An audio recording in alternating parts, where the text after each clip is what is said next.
baby, so go.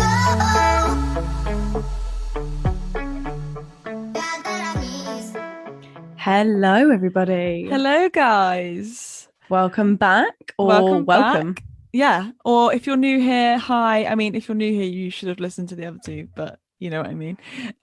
This one's slightly different. It's our first podcast that we aren't together filming.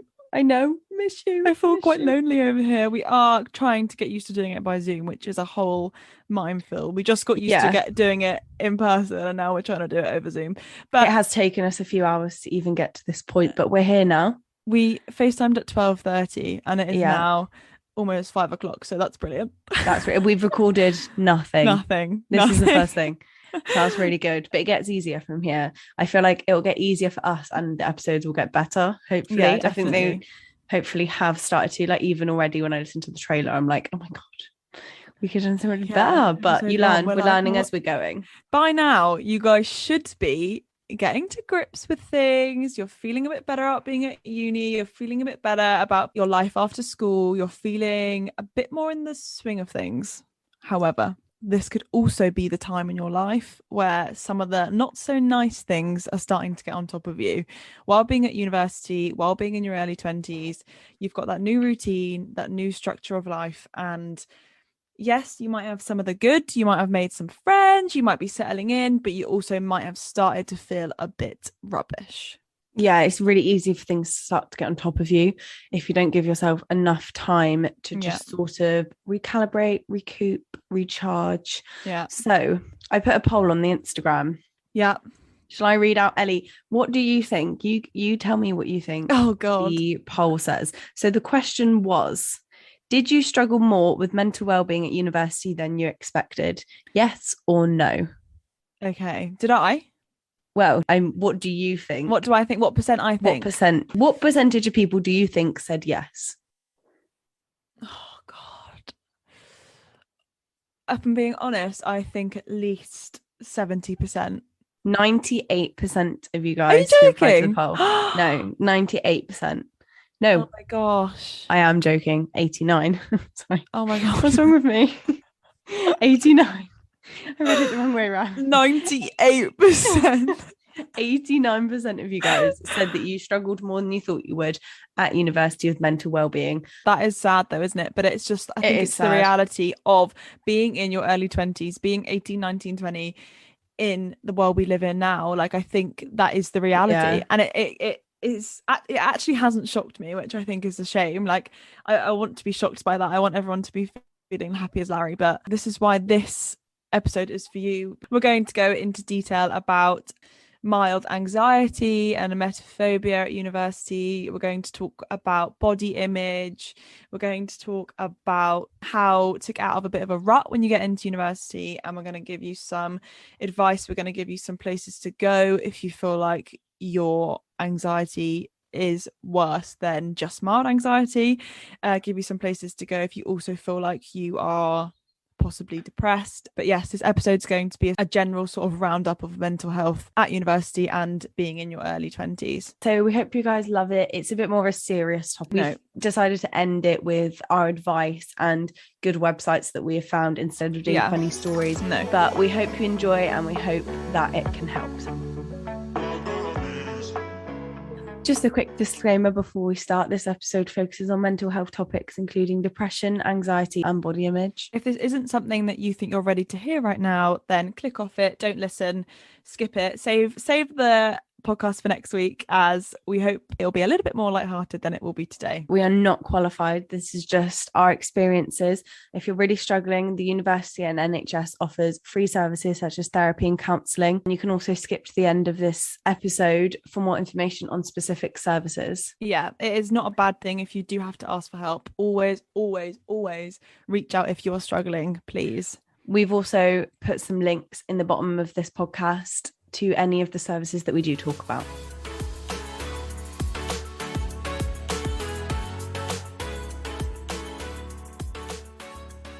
I think one massive thing, which I think people deal with and experience in their early 20s is difficulties around body image. Body image is how we think and feel about ourselves physically and how we believe others see us. Body image issues can be things like comparing how you look with friends or people you follow on social media, struggling to love and accept your body, feeling as though your body shape is not represented in the media, hiding your body because you feel ashamed by it, struggling to find clothes for your body, particularly if you have a physical disability, feeling misunderstood about your body when people make assumptions about things like why you might need a wheelchair, feeling like you're not attractive enough, and birthmarks, surgery scars, or acne affecting how you feel about how you look. The amount of people that can relate to at least one of those things, especially in their 20s, is probably most people listening. I think another thing as well with how being in your 20s and being at uni affects this is sort of cooking for yourself, looking after yourself. It's difficult. You might not be used to cooking for yourself. You might not gravitate towards healthy meals. If you're feeling anxious, you might binge. You might just want things that you know you like. So you might just make a big bowl of pasta, and there's nothing wrong with that. But, you know, you might not really gravitate towards things which actually your body wants and the nutrients your body needs. Difficulty around cooking for yourself and learning to fend for yourself in that way can also negatively impact your body image, because for a lot of people you're suddenly now exposed to the different nutrition, calories, and it's a lot of things that maybe people have never really considered when they're eating their dinner before. Very more aware of it when you're making your own meals. No, exactly. And I definitely think that's heightened by living with other people and seeing how they eat and how much they eat and what they eat.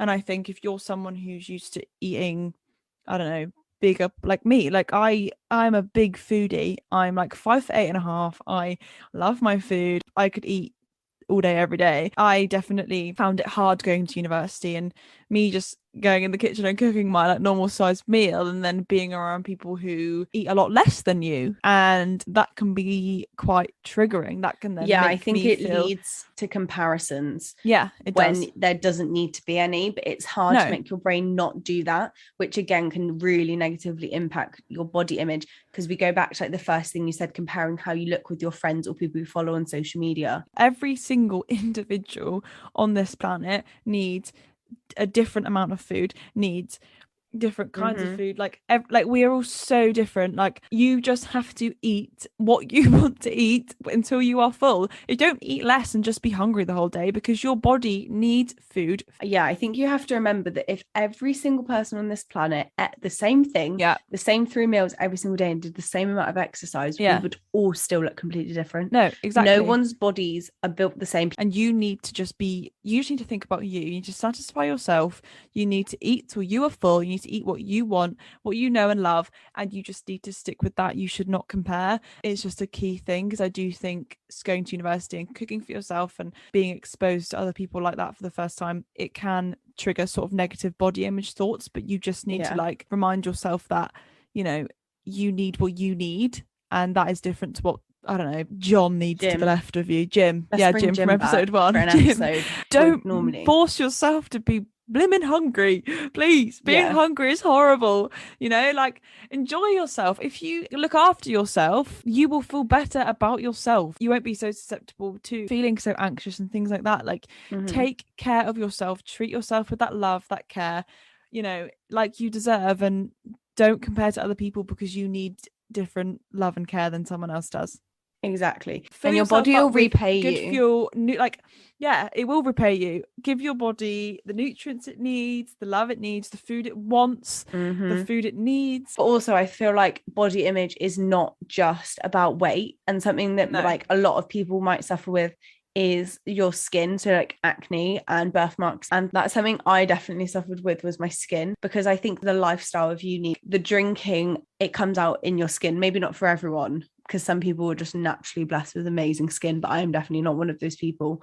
And it's something that I've always been insecure about. But I feel like if you do look after yourself better and try and keep things consistent, like your skincare routine and your self-care and your pamper nights, when you're at uni, try and make an effort to do those things that you do at home that make you feel good about yourself, that do help your body image. Yeah, definitely. Also, I'm not sure if anyone listening has felt like that between the age of 18 and 21 or 20, or any time over that sort of period, your bodies have almost like changed again from when you went through puberty the first time. I don't know if this is like scientifically a thing. I'm not an expert or anything about I'll anything Google like it. this. You talk, I'll Google. I don't know if this is actually even factually true, but I know that me and a few of my friends feel like between 18 and 21, our bodies have changed, and it's coincided with moving away, going to uni. So I Googled it. Do you want to hear the answer? Am I right? So no. So second puberty isn't a real medical term, but it is a term used to describe how your body changes in your 20s, 30s and 40s, because your hormones are changing. So your hips are getting bigger, and like your boobs will change in size, and like when you get pregnant, your body's going to change. No, you don't just go through puberty once when you're like 14, 15 or how I can't even remember how old you're, but like it doesn't just happen once and then that's your body for the rest of your life. Your body is continually changing depending on a range of different things. No, so it is a real thing, but it's also not a real thing. So carry on. No, and I think this sort of happens. It's happened to me. It's happened to you. I think, Kez, like it's happened to like a few people, like quite a few people I know, and I feel like it coincides with the time when you almost don't need it to. You want to be that. I want to be that 18-year-old who could fit into her white denim skirt that she wore on every night out again, And if you're someone listening right now who has felt this and is the same and is sat there like, oh my gosh, this happened to me. Like my clothes don't fit, or, it's not a bad thing. It is so normal. It's just you going from sort of late teens into your early sort of adulthood. You're a woman, you're a man now. You've grown up a bit. You're really starting to develop into that adult body. So if you look back and you do look different and things have changed since you were 18, then this is so normal. And if you then start but if you're feeling down about that, if you start vocalizing it and being like, hey, like if you notice this, you're probably going to find that most people you speak to are going to be like, oh my gosh, you think that you're fully developed and you're fully grown and this is your body's your body, but it's you not. Soon realize you're not. But it's just normal. And I just wanted to like quickly address this because I just feel like I wanted everybody to recognize that this is a thing and that well, kind of a thing. As you get older, obviously your body changes through each like stage of your life.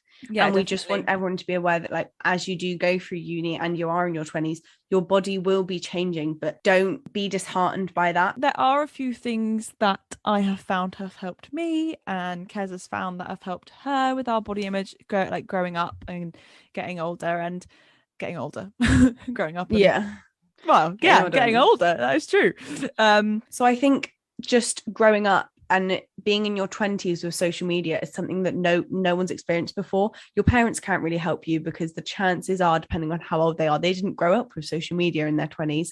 And I think it has such an effect on our body image and such an effect on how we view ourselves. It's just so important to know that what you're looking at on social media, as we've said before, for a start, the girls on TikTok, that girl with the perfect body and all these girls on Instagram have personal trainers. It's their job. They've got specially planned diets, makeup artists, they've got fashion designers, and they've got Photoshop.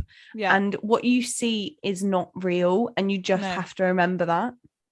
No, 100%. And also, like, it's gonna sound so cringe, but you're you. Oh, it pains me. It makes me so sad to look back at pictures of when I was younger and think about how I felt back then. There's always something that you're gonna want to change, as sad as that sounds. I look back on photos, like you said, and you think, oh my God, I was so glowing then. But at the time I hated this one spot on my face. But I probably edited it out the photo anyway. So now when I look back at my photos and think, oh, I look so nice there. Yeah, you're not even being real to your future self. It's just so important not to compare yourself to social media. And I bet you've heard this all the time. Yeah. I bet you've heard I bet you've been told, oh, they're not real though. They're not real. So I think one piece of advice that I've always found helped, and I find myself saying it to the girls in the house all the time who I still think need to listen to this piece of advice, is like, if you wouldn't say it to your friend, don't say it to yourself. Like having a nice kind inner voice is so important. If you're looking in the mirror like, you're so fat, I hate this bit of skin, you've got such a big spot, that as if you would ever go up to your friend and be like, you look like freaking shit today, you've got a massive spot and that outfit doesn't do bits. You would never say that. So don't say it to yourself, because it does resonate in your own mind. You might not think it does, but it has such a big effect on yourself. No, exactly, definitely.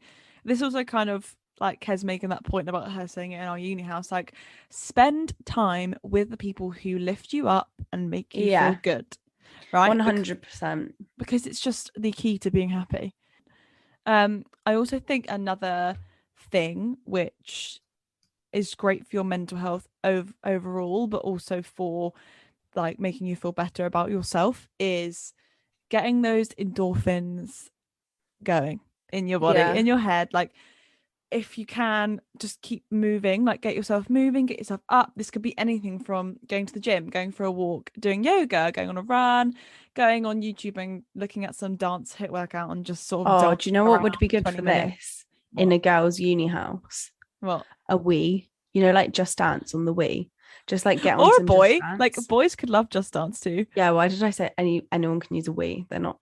Do you know Wii's are not just for girls. Sorry, no. Anyone can use Wii's. They're open to everyone. Not discriminating on this They're podcast. Not gender stereotype. No, we're not. Not on this podcast. No. But yeah, so I think just get yourself up and about. Gyms are so cheap at uni. If you go to a uni in a city, they're literally so cheap. They're like £19. Yeah, not if you go to like Bristol. The gym's expensive in Bristol. Yeah, just because you go to uni there doesn't mean they're cheap. Like if you go to the gym in London, like pure gyms and stuff are like £19.99. No, they get more expensive depending on where you go. Really? Yes. Then it's it's not generic. Okay, well, I've just lied to you all. So, but sometimes universities you can get gyms discounts. Yeah, universities. So our uni had a gym, definitely, but you can also get student discount from gyms, and you can get things like that. So it's easier to access a gym.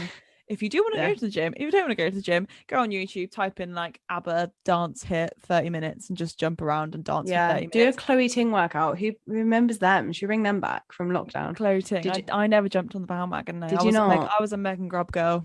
Are you? You still? I still are, yeah. When I do move, yeah. When I get out of bed. No, I'm not lazy, but you know what I mean. Like when I want to do that kind of thing, Megan Grubb's where I normally gravitate to. But Chloe Ting, she gives me lockdown vibes. She gives me Tiger King vibes, you know. Tiger, yeah. They're like same different fonts, aren't they? Yeah, they are.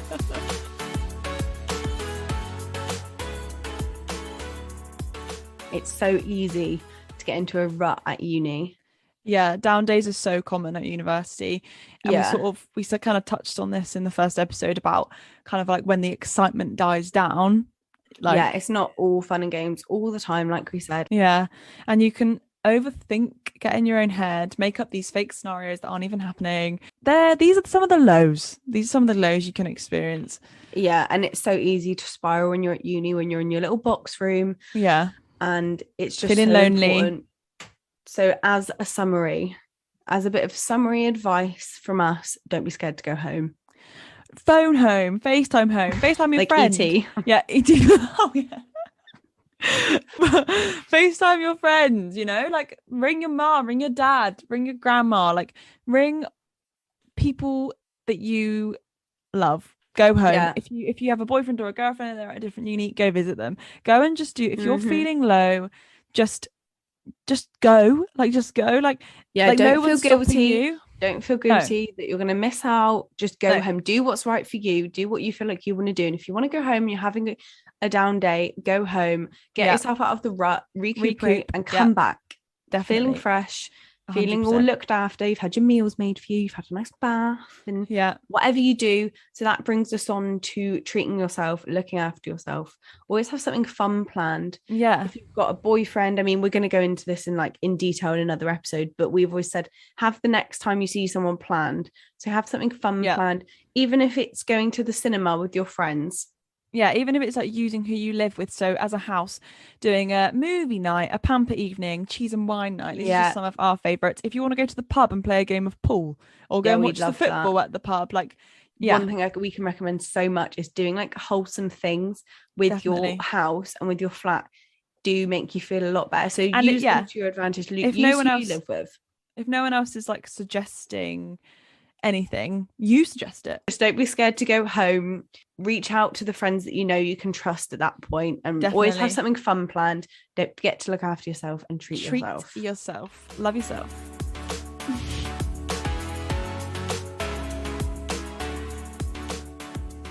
Okay, first topic that we want to focus on is mild anxiety at university, because it's a new place and with so many new people, the feeling of anxiety is probably quite common. The NHS defines anxiety as a feeling of unease, such as worry and fear, that can be mild or severe. So we're focusing more on the mild side of anxiety at uni and how we dealt with anxieties that we've had and advice that we would give. If you're seriously struggling, like we've already said, there are services in the NHS and unis that you can contact. Yeah. And mild anxiety at university can be triggered by many things. I think one of the main things is being out of your comfort zone from being at home. You don't have your friends from home, you're on your own. Loneliness leads to anxiety, obviously, because you have more time on your own, so more time to overthink, more time for those little niggly, annoying thoughts to creep in. So that's a big one, I think. Yeah, you can spiral. And I think being in just a new city in itself can cause a lot of feelings of anxiety for people. Like, I know that when I went out, and you go out in a new city and you're not surrounded by this safety net of people that you know, your family are close, you know where the nearest taxi rank is, and you don't know things like that. And I think just being alone in a new city like that is already instantly such a big anxiety that people can have. Yeah, definitely. It's scary. It's almost like what we said last week. You have all the freedom in the world, but you feel completely trapped. Exactly. And it's like when you first move in, you don't trust anyone, because obviously trust takes time to build. Yeah. But you're going on nights out with these people and you're putting yourself in vulnerable positions when you've had a lot to drink and you're in a place where you don't know, and then you're with people that you don't necessarily trust yet. No. Which is obviously really scary. Yeah, and I don't think you realise until you get to university how much you appreciate your home and home comforts and having like your parents and your siblings and your grandparents and just like your friends and everyone being so close and having that sort of comfort blanket. And when you go to university, that's just completely gone. I think that's probably why a lot of people start struggling with anxiety when they move to university, because you're completely chucked in the middle of it. So I know for like us, we didn't necessarily feel as anxious at home, and then as soon as you're in uni, you don't think it's going to be a problem that you have to deal with because you've never dealt with it before. So you haven't learned these coping strategies. You don't know what works for you to overcome these anxieties because you've never really, for many people, felt like that before. Yeah, no, exactly. Like, I loved being at home. I loved sixth form. I thought they were the best 2 years ever. I had a great friendship group, and I'd never felt anything like this. So I chose to go to a university that was quite far away from home, which now I'm so glad I've done. But at the time, it was really tough. And I actually thought I was almost like so strong, nothing could ever hurt me. So I picked the furthest away university. I was like I'm gonna be fine. I'm literally gonna be fine. I didn't even think about it. I literally didn't think about it. It didn't even cross my mind. Like, it didn't even cross my mind. And then I got there, and I think it almost made me feel like what I was feeling was like 10 times worse than it probably actually was as well, because I'd never ever felt anything like it before, and then all of a sudden I'd felt like it. So I think it's just a massive like culture shock. Yeah, it's a learning curve. It's definitely a learning curve, but you grow so much when you learn it. And anxiety isn't always a bad thing. It's I know we've said this a lot, but natural as humans. It's like survival. So it's just your body thinking you're in a dangerous situation, and you just have to reprogram it to say, look, I'm safe, I'm fine. And I'm not saying that anxiety is just as easy as telling yourself that you're fine. We're talking more about like the mild symptoms of anxiety, just the little feeling of nervousness you get before when your parents leave. No, exactly. And obviously some people choose to, and that's okay, but like you're never going to be able to do things unless you jump out of that comfort zone. Yeah, definitely. So as much as it's not very nice and you do feel anxiety and you do feel things like that, like I did when I got to university, but now I'm so glad I went, and I'm so glad I did that, because it's taught me so much more than what would have happened if I'd stayed at home. And for some people, staying at home is the right thing to do. And I'm coming back home, so it's perfectly okay if you choose to stay at home. But I do think don't be put off moving away from what we're saying, because it's the best thing that we would both agree. I think it's the best thing we've ever done. But at times it feels like the worst thing you've ever definitely done. When you're sat alone, you just think, because a lot of our friends at uni had lived in the uni we go to and went to the uni we go to, so they just would walk and see their parents and get picked up and have their dog. And I was just like, I would kill for that right now. No, exactly. But actually, I think we've really benefited from it, and it's not a bad thing, and no one should feel discouraged. No, and we do have, this is the whole point of this episode as well, and the whole point of us even starting out this podcast. We do have ways that we helped reduce this anxiety, and we want to tell you them, help you guys. So I think one of the best ways to reduce like mild anxiety at university is to like gravitate towards the friends that you have. The friends that you can trust. I feel like if you know that they're going to understand what you're saying and you feel comfortable enough to speak out and talk to them, because then that allows you to control certain things that are making you feel anxious. So like as an example of like something that happened to me, I started feeling really anxious about going to lectures because I was sick. I wasn't very well in a lecture, and I was sat right at the back in the middle of the row, and I had to get up in front of everyone, and everyone was like, oh, she looks poorly. Like I was pale and I was shaking. She did look extremely unwell. Someone turned around to me from like the second row in, who I'd never spoke to before, and was like, oh, you look pale, babes. I was like, yeah, thank you very much. I don't feel very well. So after that, I like got such bad anxiety, and every time I went to a lecture I felt sick again. So I had to leave. How many lectures did I literally? I'd walk in, I'd be fine. I'd be so fine. We'd be happy. On the way there, I'd walk into the lecture, I'd be like, I can't do it. I can't sit here. No. And I'd leave. So when I told Ellie how I was feeling, she was like, that's fine. Next time we'll just sit at the back by a door, because they have doors at the back and the front in ours. I don't know if all not all lecturers have that. So we would sit at the back by the door. So if I did feel like I needed to leave or wanted to leave, I could just leave. And that took away, and no one would have noticed you going. Yeah, exactly. Which took away so much anxiety, and then actually allowed me to sit through the lectures. So reaching out to Ellie in that instance is so helpful. And I just want you guys to know that reaching out to friends about little anxieties you have, they can help. Friends, and if they're a good friend though, they want to help.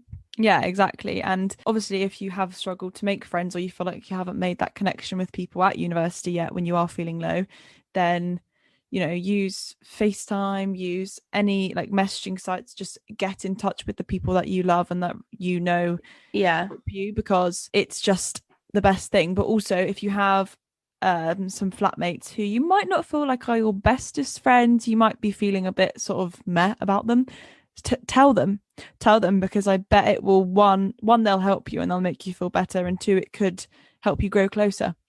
Definitely. Like when you open up to people, it makes them feel closer to you. So actually it's a good way to, like you said, to get closer to your flatmates. Exactly. And I think you just have to remember that like you're not failing if you go home. If it's the first weekend in freshers and you want to go home for a weekend. Don't force yourself to stay somewhere where you're not happy in an unhappy situation. You can go home. Yeah, definitely. I think another big one, I might sound like a bit of a fun sponge when I say this one. Oh God. But honestly, go out, live the life, right? Have the best time. You're at uni, you do whatever you want, go crazy, go out every student night, go out. However, just watch that alcohol intake, because it can cause a lot and quite severe sort of mild anxiety because of like, but we've all heard of the beer fear. Yeah, it can definitely, if you have pre-existing sort of anxiety and worries and tend to be an anxious person, definitely like being hungover really amplifies the feelings of being anxious. Like anxiety definitely is a real thing, and it is awful. And obviously I know it sounds stupid, but like if a drink makes that worse the next day, or if like shots for example make you feel worse the next day, then just stick to what you like. Also, what I find helps sometimes is like before you get into bed, after you've come up from a night out, just drink as much water as possible, because it really helps you feel better the next day. The next day when you are hungover and you do feel anxious, get outside, don't coop up into your bedroom, get outside, things like that. I don't know about that. Sometimes I think I can't leave my bed the next day, so I don't know. There's just watch out for how much alcohol you are actually intaking, because it can make you feel worse if you are dealing with anxiety, because it's a depressant for a start. Alcohol isn't meant to make you feel good. It's meant to make you feel all right when you're dancing around, but then it makes you feel bad while it tries to leave your body. So I might sound like a very fun sponge here, but you do. I sound very boring. But just keep an eye on it. Make sure you're not overdoing it. Put yourself first. If you don't want to go out again, If you don't want to, people don't think you're weird if you don't go out. Like, it's completely up to you how many nights you want to go out a week, or how often, how much you want to drink. Go if you're someone who likes to go out but doesn't like to drink a lot, don't drink a lot. You haven't got to come back slaughtered. Just come back, really keep an eye, your limits. Know your limits completely, because it's such an easy thing to be able to control that can make you feel better. Another thing that I found helps, and it sounds really stupid, and you see it on little Instagram help pages and you think, oh yeah, if only it was that easy. But fresh air, and I'm not saying get up, go outside, like the trees will take away all your anxiety, but just even opening a window and just allowing yourself to be in fresh air, cold fresh air is so it is underrated. So like when I was feeling like anxious in the lectures, if I just would go outside for 5 minutes, I'd feel better again. And that might not work for everyone, but I think it's really essential. Like if you've got the anxiety and you feel all wrapped up in bed but you don't want to leave your bed, you don't have to leave your bed, but just open your window, get some fresh air in. It does make you feel better. It really does. No, I think, even like lying in bed and just getting that breeze in to your room, it's just great. Just have some fresh air. And it sounds stupid, but we're talking about mild. Again, I'd like to reiterate that we're talking about mild anxiety. Where I'm not saying that fresh air is a cure for serious anxiety. Like, I'm just saying it helps if you're feeling anxious, we're just in giving you guys sort of like things that helped us when we were having wobbles, like not when we were having like extreme sort of so we're not talking about panic attacks. I'm not saying fresh air will cure your panic attack, but it does help before maybe it gets to the point of having a panic attack. We just want to teach you guys some of our coping mechanisms that we learned and that we found really did help. Definitely. So another one that I did see, I didn't see it, I heard it on a podcast the other day. And I think when you say it sounds really stupid, but be where your feet are.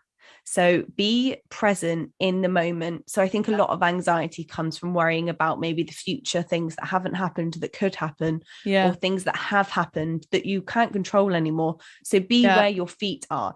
Or made up scenarios.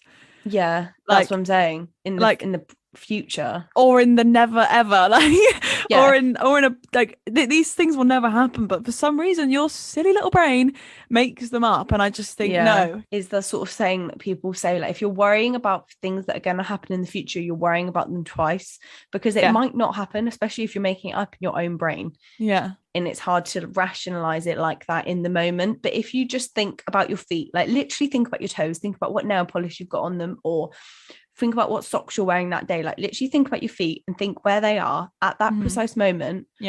And almost sometimes I feel like that just distraction, it really helps. Definitely. When you feel like your brain is about to spiral and it's going 100 miles an hour, just bringing yourself back to the present moment by being where your feet are really, really helps. And it helps you also live in the moment more at uni. 100%. I think just try all these things out. And and we keep saying they sound silly, but a lot of them, or all of them, work. So but not all of them might work for you. Just because they've worked for me or Ellie doesn't mean they'll work for you. But that we're just giving you we've things just compiled to try. A list of things that we found helped. And if you feel like your mind is starting to spiral and go really 100 miles an hour, like I just said, just try these things out. Just see if they help, see what works for you and see what doesn't. So, you might think it's also silly, but actually, if you look around you and name 3 things that you see, then try and name 3 sounds that you hear. And then finally, move 3 parts of your body, like your ankle, your fingers, your arm. Whenever you do feel your brain going really, really quickly, this mental little trick can help kind of center your mind, bring you back to the present moment, like we said, by keeping ground. It's sort of very similar to journaling in the morning, which has become a sort of worldwide phenomenon at the moment, and sort of listing down 3 things that you're grateful for, 3 things that make you happy, 3 things that you're looking forward to. And don't get me wrong, I have found journaling hard. I found it hard to fit into my life. I found it hard to stick with. I just feel like, I don't have time, I'm going to go do this. So I know that it's very easy to be like, just start journaling, start meditating, start doing all this stuff. But actually in real life, it's, people don't do it. Like I say that I'm going to do it and I don't do it. But it's very similar to that kind of thing. It sort of just keeps positive things in your head, keeps you very centered, keeps you grounded, keeps you in the present moment. And then naming 3 things around you at that time just takes your mind off whatever you were thinking, whatever it was spiraling to, and brings you right back into just being in reality.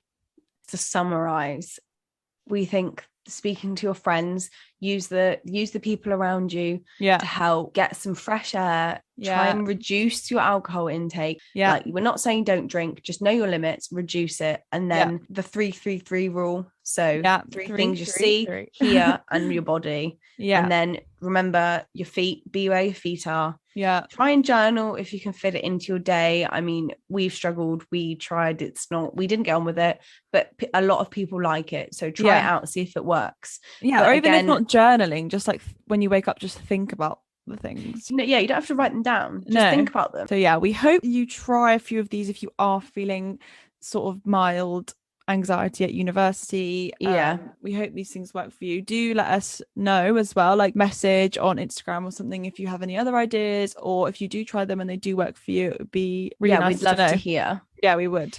But just to say it one more time, these are just things to tackle mild anxiety in the moment. And if you're struggling with severe or debilitating anxiety, seek professional help from your GP. Okay, in kind of like all seriousness, if you're feeling persistently sad for weeks or months rather than just a few days, you've kind of realized that you're not in a bit of a rut. You've tried a lot of things. You've tried the things that we've suggested. You've tried like things you found online. Then these thoughts and feelings that you're experiencing, and these thoughts and feelings of anxiety and body image, can all lead to something worse and deeper. And this can lead to depression. And if you do feel like that, and you feel like there's not much else that you can do by yourself, then there are plenty of places you can go for help. So instead of funny stories today, we've decided to end with different resources that we have found that you guys can use. I feel like a lot of people don't really know about the university mental health services, which you know, they probably should, and the university should probably make it more clear, because I feel like a lot of universities don't. But this is why we're here, to try and help you make the most of what's out there. Because most, if not all, universities work with health professionals to try and create you services that are great and will really, really help you, such as things like practical support, wellbeing chats with a wellbeing advisor, self-help resources, free counselling sessions, where you can speak to the health professionals, you can speak to the experts and really get the help and advice that you need and deserve. They also tend to have like shorter waiting lists, obviously, because it's not a national health system, it is university like specific. So definitely you would probably get help quicker if you went through a university, if that's an option for you. Definitely. And also another really important thing that universities offer is a place to go if you are worried about somebody else. So if you're living with someone in halls, or if you're living in a house with somebody and you're noticing different sort of unusual signs, or like signs that they could be depressed, or signs that they're mentally not very well, then there's places where universities where you can go and speak to them about someone else as well. Which is so important. It's so important. If you are living with somebody and you feel like something is wrong with them, then please reach out to someone at your university. If you know their friends closer, if you know something, or if you are, reach out to somebody, because could save someone's life. You literally could save somebody's life. And there's also things that are out of uni for students as well. So there's Global Student Assistant Program. There's also online self-help websites such as Students Against Depression. And there's also Student Minds, which is a UK student mental health charity. And obviously externally, if you're not a student, there's also many options. So GPs, where you go to your doctors, they can offer you cognitive behavioral therapy, which is like talking counselling, or maybe some antidepressants. But they're obviously, your doctor will sort of discuss what is appropriate for you. But don't be scared to go to them. And if you do feel like you're struggling, talking to your doctors and getting yourself put on the waiting list, because unfortunately the waiting list is so long that if you do feel like you can feel yourself maybe getting to a rut, putting yourself on the waiting list is good, to see if they will refer you. Yeah, definitely. Also, like there's student minds for students. There is just the charity Mind for everybody. So for people that aren't students. So if go onto their website, ring them up, email them, they're great. Like they are the UK's leading #1 charity for mental health. They can help you and they can offer basically all these things that we've listed that universities can offer, Mind can offer. So really, really use that as well. Yeah, use it to your advantage. Also, I know this is a luxury, not everyone has this, but many private healthcare providers do offer free counselling and mental health services. When you pay for the healthcare, obviously, then that is one way to avoid the long list at the GP and the long waiting lines if you do feel like you need urgent help. But obviously, A&E is there, and 111 you can use if you feel like you need help at that exact moment and you're really struggling. Yeah, 100%, definitely. So all of these things will be linked below. So if that you do want to use any of them, you can come back to this episode. You can look at the links, even click on the links and save them as a bookmark, and just so they're there.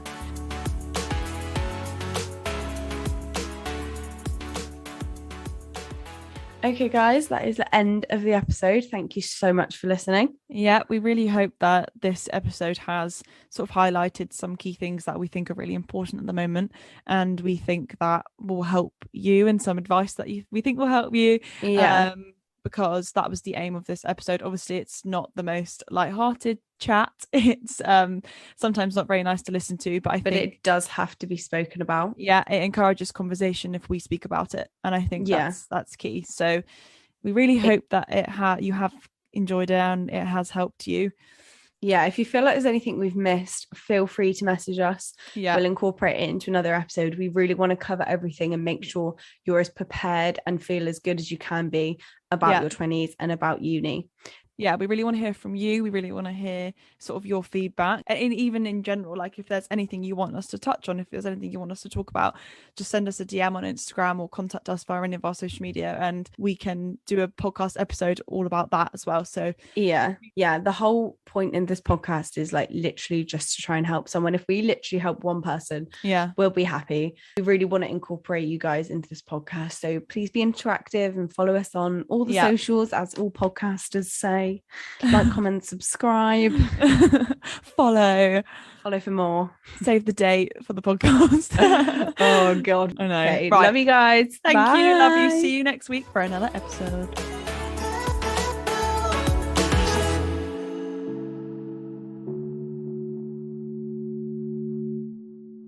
Hello. No. Hello now. You spoke over this meeting's being recorded. Oh, did I? Oh, I didn't on mine. We'll start. Okay, ready? 3, 2, 1. Hello, guys. Hello. Welcome back if you're still here listening to us. This one is a bit different. Yep. Because we're on Zoom. I think we should start this again. Yeah. Our energy isn't what you were going to say. I was going to say what you said. I thought you were going to go deep. No. I meant like you were like, not together. This one is a bit different. Right. Okay. Just stop the recording. Yeah.